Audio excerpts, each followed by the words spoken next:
Hello everyone. I'm Dr. Richard Grant.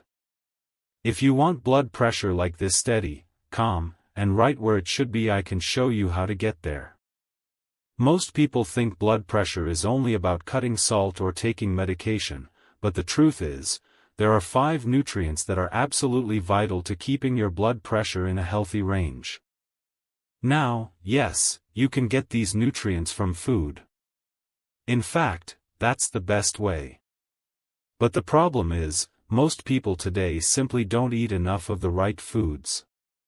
Some are on very restrictive diets, some skip meals, some eat the same thing over and over, and that makes it nearly impossible to reach the levels your body actually needs.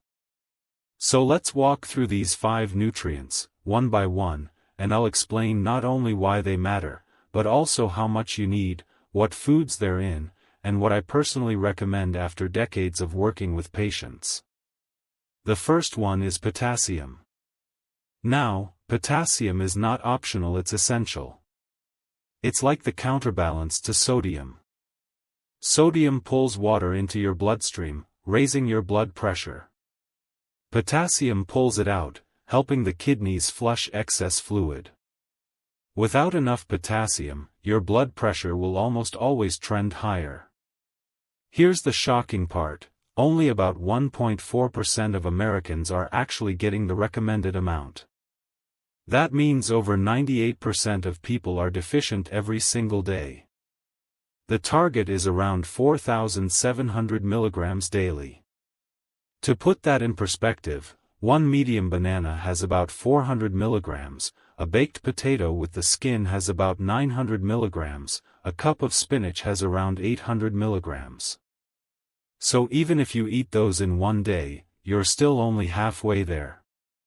The average person eating a typical diet gets closer to 2,000 milligrams, maybe less. And remember, potassium isn't just about numbers, it directly regulates the renin-angiotensin-aldosterone system, that hormonal loop between your kidneys, liver, and adrenal glands that determines your blood pressure set point.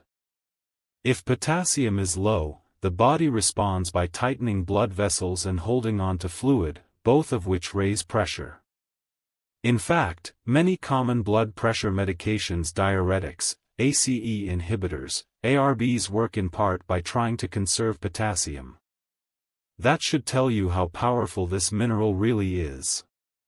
So whether it's through foods like avocados, beans, leafy greens, or a safe supplement under medical supervision, making sure you're closer to that 4,700 milligrams is one of the smartest things you can do.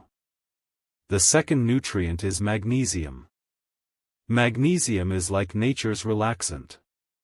If potassium is about balance, magnesium is about calm. It helps relax your blood vessels, helps your heart beat steadily, and activates the parasympathetic nervous system, that's the rest and repair side of your body. But here's the kicker, the same people who are low in potassium are almost always low in magnesium, because the two minerals come from the same kinds of foods: vegetables, nuts, seeds, legumes. And modern diets are sorely lacking in all of those. Some people tell me, I don't eat fruit, it's too much sugar, or, I don't eat nuts, they're too many calories, and guess what? They're starving their bodies of magnesium. Deficiency shows up in subtle ways: muscle cramps, restless sleep, feeling anxious, a racing mind at night, even constipation. For blood pressure, the sweet spot is usually around 400 to 500 milligrams a day. Personally, I take mine in the evening, because magnesium also supports melatonin production and makes sleep deeper and more restorative. Patients who start supplementing often come back and say, for the first time in years, I fell asleep easily. That's magnesium at work. But the biggest impact is that it keeps your arteries flexible, your heart rhythm steady, and your blood pressure lower. And remember, magnesium is safe. The only people who need to be cautious are those with advanced kidney disease, because their bodies can't clear excess. For everyone else, it's one of the simplest, most effective tools you can use. The third nutrient is omega-3 fatty acids. This one is close to my heart, because if I could get every patient in their 50s, 60s, or 70s to take omega-3s, I know I'd see far fewer heart attacks and strokes. Omega-3s reduce inflammation, lower triglycerides, prevent platelets from sticking together, and make blood vessels more flexible. The inflammation piece is critical. Think about it, high blood pressure doesn't develop overnight. It's the result of years of low-level inflammation, slowly stiffening the arteries, thickening the vessel walls, making them less able to expand. Then one day, your doctor says, your blood pressure's 150/90. That didn't just happen, it built up silently. Omega-3s fight that process. Ideally, you'd eat fatty fish like salmon, sardines, or mackerel several times a week. But let's be honest, most people don't. I try, but I don't eat salmon every day. That's why I take about 2 grams of omega-3s daily in supplement form. And I've seen patients' blood pressure drop 5, 10, even 15 points after a few months of consistent intake. It's not magic, it's biology. Omega-3s calm the fire inside your arteries. If you want to age with healthy blood vessels, this is non-negotiable. The fourth nutrient is coenzyme Q10, or CoQ10. Many of you may not have heard of it, but I consider it one of the hidden gems of cardiovascular health. CoQ10 is like the spark plug in your cells. It helps your mitochondria, the little power plants inside each cell, produce energy. And your heart, being the hardest working muscle in the body, needs massive amounts of energy.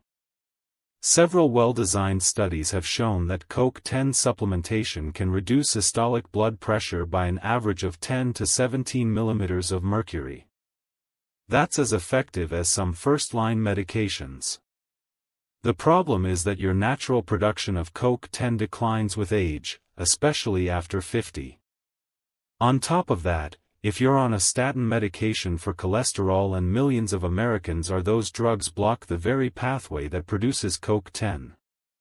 So statin users are almost always deficient, which can lead to fatigue, muscle pain, and higher blood pressure. My recommendation: talk to your doctor about adding 100 to 200 milligrams daily. I've had patients tell me their energy came back within weeks, and their blood pressure readings were consistently better. For older adults, or anyone on cholesterol medication, CoQ10 is not just helpful, it's essential. The fifth nutrient is vitamin D3, the sunshine vitamin. Vitamin D is unique because it's not just a vitamin, it acts more like a hormone in your body, affecting hundreds of systems. For blood pressure, vitamin D influences calcium balance, reduces arterial stiffness, and regulates the renin-angiotensin system, the same system potassium affects. Low vitamin D has been linked in study after study to higher blood pressure and increased risk of heart disease. The challenge is that deficiency is widespread. Why? Because most of us don't get enough sun. We work indoors, we drive with the windows up, we cover our skin with clothing or sunscreen, and as we get older, our skin becomes less efficient at making vitamin D.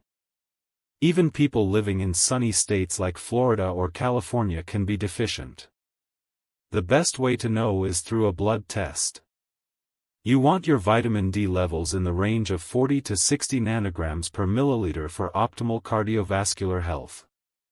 That usually takes at least 1,000 to 2,000 IU daily, sometimes more depending on your body weight and sun exposure.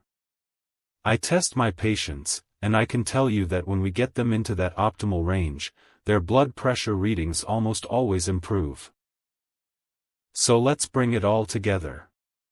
The 5 nutrients that matter most for blood pressure are potassium, magnesium, omega-3 fatty acids, CoQ10, and vitamin D3.